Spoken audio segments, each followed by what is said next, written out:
김정곤 TV를 시청해 주신 여러분 안녕하십니까? 시설물 관리를 연구하는 김정곤 TV에 오신 것을 진심으로 환영합니다. 이 시간은 여러분들 제목을 보고 오신 것처럼 우리 전기의 기초인 교류와 직류에 대해서 같이 알아보는 시간을 가져보도록 하겠습니다. 우리가 전기 공부를 시작할 때 보통 원자, 분자, 전자 이렇게 중성자 이런 것을 보아의 원자 모형을 시작으로 해서 공부를 시작하는데요. 전자가 무엇인지 먼저 알고 들어가 보도록 하겠습니다.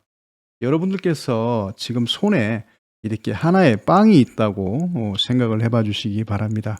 이 빵을 제가 믹서기에 넣고 세게 갈게 되면 그 빵이 더 이상 더 작아질 수 없는 최소의 작은 밀입자가 발생이 되죠. 이렇게 작은 더 이상 쪼갤 수 없는 모양체를 분자라고 그러고요. 그 분자는 빵 맛을 가지고 있는 최소의 작은 단위를 분자라고 그럽니다. 자, 이번에는 이 분자를 어떤 화학적 특성이나 아니면은 어떤 빛을 쪼이거나 여러 가지 과학적인 방법으로 더 작게 나눌 수가 있습니다. 더 작게 나누어진 것을 우리는 원자라고 하고요. 이 원자는 빵 맛을 잃어버립니다. 한마디로 분자가 빵 맛을 가지고 있는 최소 단위라면 그 임계점을 넘어서 이 빵 분자를 작게 더 분해하는 것을 원자고요.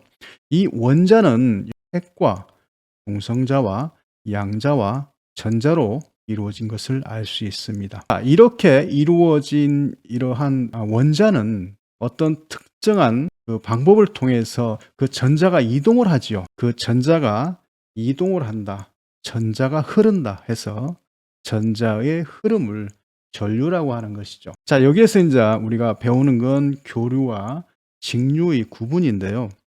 이렇게 전류가 흘러갈 때 한쪽 방향으로 흘러갈 것이냐 아니면 교대로 하면서 흘러갈 것이냐, 이 차이가 바로 직류와 교류의 차이죠. 교류는 교차하다, 교번하다 이런 뜻이죠. 그런 형태가 바뀌면서 반복되는 것을 우리는 교류라고 하고요. 직류는 쭉 바뀌지 않는 그 힘을 가지고 밀고 나가는 그러한 형태를 우리는 직류라고 합니다. 스포츠에서 한번 우리가 예를 들어볼까요? 핑퐁, 즉 탁구를 예를 들어보도록 하겠습니다. 우리가 탁구를 칠 때는 A와 B가 주고받고 그러죠, 그죠? A가 치면 B가 받고, 또 B가 탁구공을 치게 되면 A가 받는 이러한 형태로 반복해서 공이 왔다 갔다 하죠. 마치 교류는 그렇게 생겼습니다. 반면에 직류는 어떻게 생겼을까요? 골프를 볼까요? 우리가 골프 공을 치게 되면 쭉 뻗어나가죠. 물론 포물선으로 떨어져 내려가기 때문에 직류는 포물선처럼 떨어지지 않아요. 쭉 계속 한 방향으로 다이렉트로 날아가기 때문에 DC죠. DC는 다이렉트 커렌트입니다. 그리고 또 뭐가 있을까요? 사격 같은 경우, 그죠? 또 활, 북궁 같은 경우로 화살이 날아갈 때 쭉 날아가죠. 돌아오지 않죠. 그래서 스포츠로 말하면 왔다 갔다 반복되는 것이 교류고요. 그리고 한쪽 방향으로 쭉 날아가는 것이 뭐다? 직류라는 것이죠. 이러한 흐름은 어떻게 발생이 될까요? 우리는 이것을 전기 공부할 때 수압과 그리고 수위, 우리 흐름으로 많이 표현을 했죠. 전기도 마찬가지입니다. 전기도 전위죠. 전위는 전기의 위치 에너지를 말하는 거죠. 전위가 높은 곳에서 전위가 낮은 곳으로 흘러가는 것이 전류입니다. 전자의 흐름, 전기가 몰려서, 전자가 몰려서 흘러가는 것을 전류라고 한다면 이 흐름도 결론적으로는 전압이 높은 곳에서 낮은 곳으로, 마치 수위가 높은 곳에서 낮은 곳으로 그 폭포에 물이 흘러가는 것처럼 그러한 위치 에너지 때문에 흘러가는 것이 물이고요. 그리고 전기에서는 전류라고 할 수 있습니다. 자, 왼편에 그림을 보시면서 설명을 드리도록 하겠습니다. 왼편에는 제가 교류를, 이 부분은 지금 교류 발전기를 만들어 놓았고요. 오른편에는 배터리를 이용한 직류를 여러분들께 보여드리고 있는데요. 이 하얀색 부분이 원형 코어입니다. 쇠로 만들어 놓은 원형 코어에 코팅된 구리입니다. 구리는 구리인데 구리선이 이렇게 일자로 있다라면 그 구리선에 에나멜로 코팅을 한 겁니다. 왜? 권선을 만들기 위해서, 또는 알루미늄을 또 이렇게 코팅을 해서 권선으로 사용을 하기도 합니다. 지금 이렇게 스프링처럼 감겨 놓은 이곳, 이 구리선 안에는 수많은 전자들이 있어요. 이 전자들이 아까 말씀드렸죠.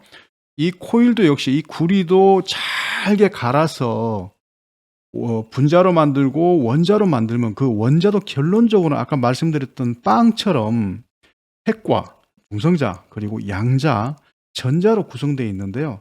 그래서 이 안에 전자들이 굉장히 많이 이 안에 존재를 합니다. 지금 요 가운데에 N극과 S극이 있는 이 막대 자석을 회전시키고 있죠. 이것을 딱 이렇게 정지를 시켜놓고 말씀을 드리도록 하겠습니다. 이 막대 자석을 정지를 시키게 되면 지금 이 코일, 감아놓은 코일 안에 있는 전자들은 꼼짝을 안 합니다. 전자들은 게을러요. 게으르기 때문에 외부적인 어떤 그 영향을 주지 않으면, 포스, 힘을 주지 않으면 얘들은 움직이지를 않아요. 좀 게으릅니다.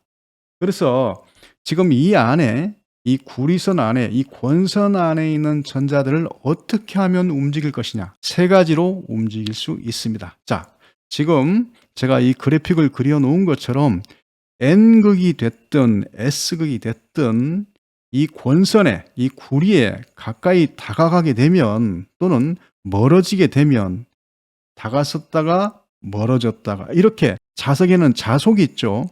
이 자속이 변화가 생겼을 때 이 안에 있던 전자들이 이동을 하기 시작합니다. 그래서 전자가 흐른다. 흐를 유자를 써서 그때부터 전류라는 것이 발생하게 되는 것이죠. 자, 두 번째. 첫 번째는 자속의 변화라고 그랬어요. 그 다음에 두 번째는 온도의 변화입니다. 이 코일에 이 A라는 지점에 라이터로 불로 뜨겁게 하고요. 이 끄트머리를 뭐 얼음으로 차갑게 한다든지, 이렇게 코일 전체의 온도 변화가 생겼을 때도 전자의 흐름이 생기고요. 그 다음에 오른편을 보시도록 하시겠습니다. 지금 이거는 배터리입니다. 이 배터리는 꼭지가 있는 부분이 플러스고요. 이 납작한 부분이 마이너스죠. 그래서 전류는 플러스에서 마이너스로 흐릅니다. 전류는 플러스에서 마이너스로 흐르기 때문에, 이렇게 보시게 되면 지금 이 게이지가 전류계입니다. 이 앞쪽에 있는 게 전류계인데요. 전류의 흐름을 볼 수 있도록 해놓은 것입니다. 이 코일 안에는 뭐가 있습니까?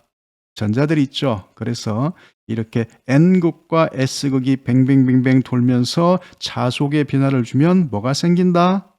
네, 전류의 이동이 생기고요.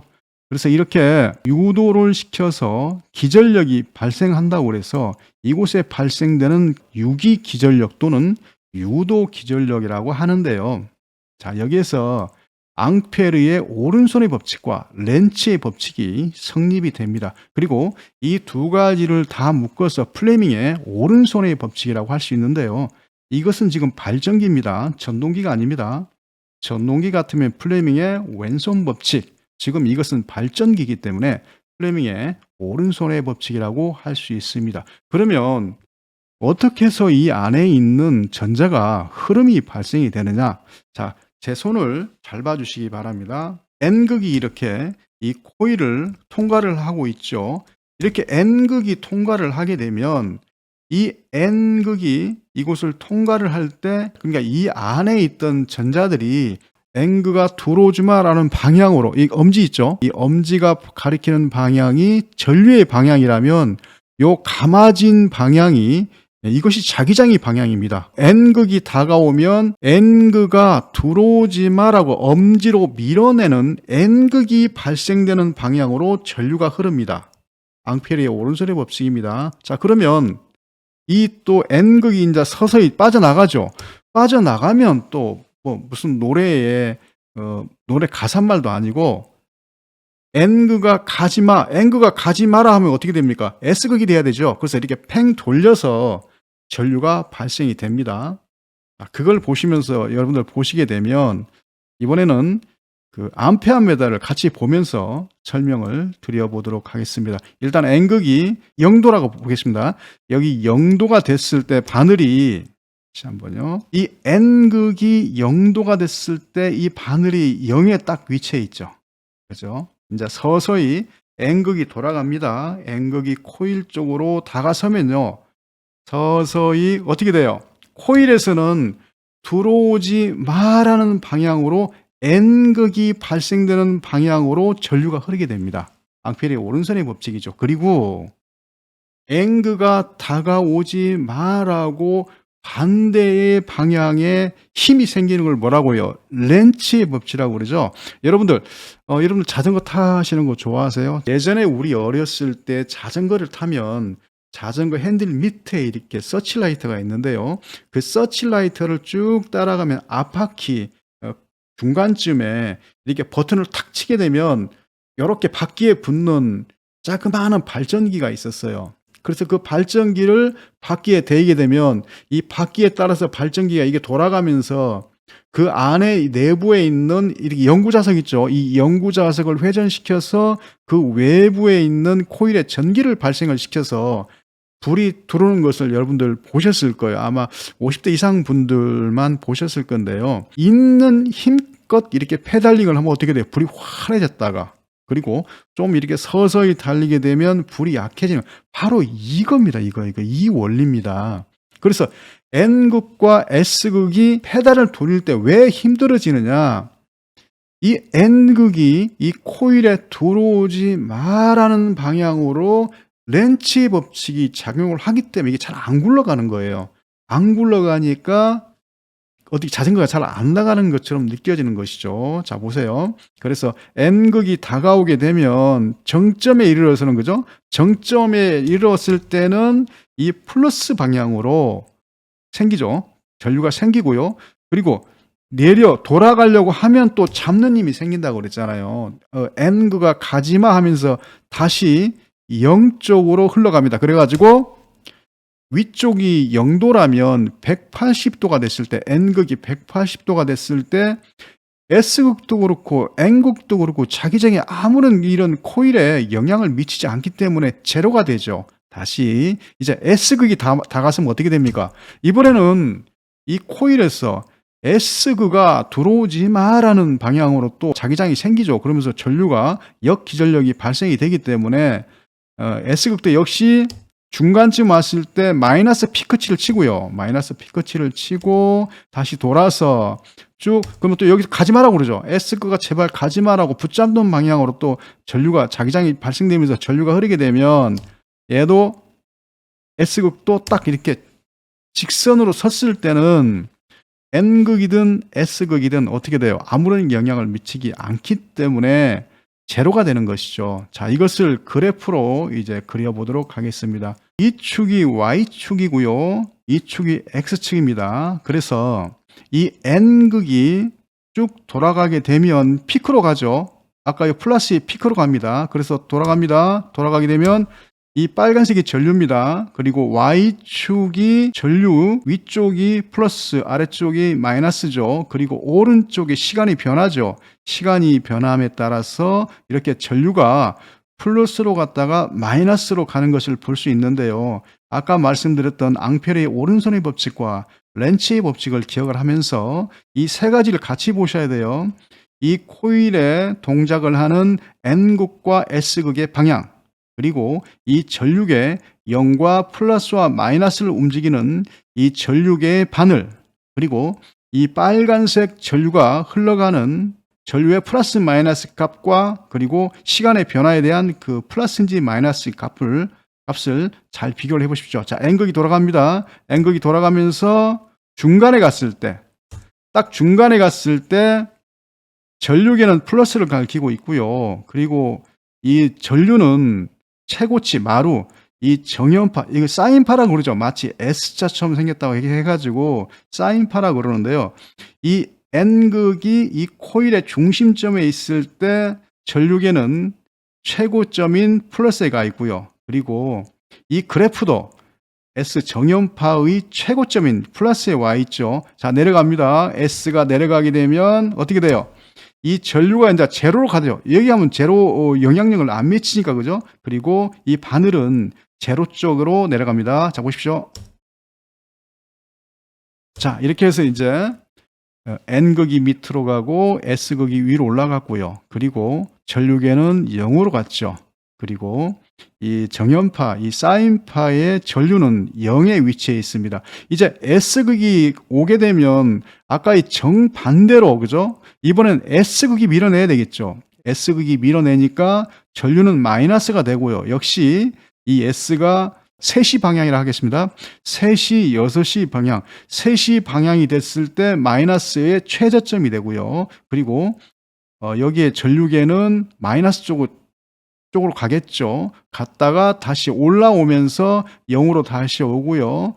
그러면 이 S극은 다시 N극이 위로 오겠죠. 다시 보겠습니다. 자, 회전을 하게 되면 가운데 왔을 때 S극이 코일의 중심에 왔을 때 전류는 최저의 최정점을 찍고요. 그리고 이 전류계는 마이너스의 정점을 찍은 다음에 회전을 하게 되면 다시 원위치로 돌아오면서 전류는 다시 0이 되고요. 그리고 전류계도 0이 되고 그 다음에 자석은 원위치로 돌아오는 것을 알 수 있습니다. 자, 몇 바퀴 돌리면서 같이 보시도록 하겠습니다. N극이 코일로 갑니다. 코일로 중심점에 가게 되면 최정점에 이르렀다가 다시 제로로 갔다가 이번에 S극이 다가갑니다. S극이 다가가니까 마이너스로 3시 방향에서 최정점으로 됐다가 그 다음에 제로로 되는 거죠. 이렇게 제로가 됐다가 플러스로 갔다가 그죠? 그 다음에 180도에서는 제로로 갔다가 270도, N극이 270도는 마이너스로 갔다가 그 다음에 제로가 되는 거. 이렇게 이 단위, 이 하나의 파형을 우리는 주파수라고 그러고요. 우리나라 같은 경우는 1초에 60번 바뀐다고 해서 60Hz라고 합니다. 이렇게 플러스와 마이너스를 교본으로 움직인다. 그것을 영어로 alternative라고 그래요. alternative는 교차한다는 뜻이죠. 그래서 우리가 AC, 전류를 AC라고 하는 것은 alternative current, 교차한다, 교환한다. 그래서 우리는 이것을 교류라고 합니다. 이번엔 직류를 보셔야 되겠죠. 교류는 이러한 방식이라면 직류는 아까 말씀드렸던 것처럼 이 전류계에다가 플러스와 마이너스가 있는 이러한 건전지를 연결을 했을 때 윗부분 Y축이 뭐라고 그랬습니까? Y축이 전류의 방향이죠. 그리고 이 X축이 시간의 변화라면 시간이 흘러도 한쪽 방향으로 전류가 쭉 가죠. 건전지는 예를 들어서 1.5V 같으면 변함없이 1.5V 전류가 플러스에서 마이너스로 흐르거든요. 결론적으로 우리가 그래프로 나타나게 되면 한쪽 방향으로 다이렉트는 방향을 얘기하죠. 한쪽 방향으로 흐른다. 다이렉트 커런트다. 그래서 우리는 DC라고 합니다. 교류와 직류에 대해서 확실하게 구분이 되셨죠. 그래서 교류는 alternative current, 직류는 direct current. 이렇게 해서 교류와 직류를 확실하게 구분할 수 있었습니다.